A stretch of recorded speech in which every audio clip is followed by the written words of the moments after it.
Centre భాగం bowl కేంద్రీయ భాగం వైపుగా కదులును. బౌల్ యొక్క అవుట్లెట్ వాల్యూను సరి అయిన కావలసిన రీతిలో నియంత్రించడం, ఆయిల్ క్లారిఫికేషన్ చేయడం. వాస్వాలియా వారు త్రిపేజ్ డికెంటర్లను తయారు చేయవచ్చును. ఇక ఆయిల్ డ్రైయింగ్. ఈ ఆయిల్ డ్రైయింగ్ క్లారిఫికేషన్ చేసిన క్రూడ్ పామాయిల్లో 1.5% వరకు తేమ, కొద్ది శాతంలో గమ్స్ ఉండును. ఈ గమ్స్ను ప్రోస్పడేట్ అని కూడా అంటారు.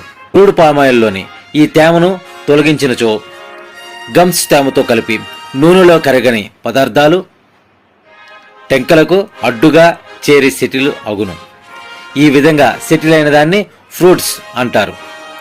క్రూడ్ పామాయిల్లో తేమ శాతాన్ని 0.1 వరకు తగ్గించడం ఉత్తమం. ఆయిల్లోని తేమను 2 విధాలుగా తగ్గించవచ్చు. ఒకటి,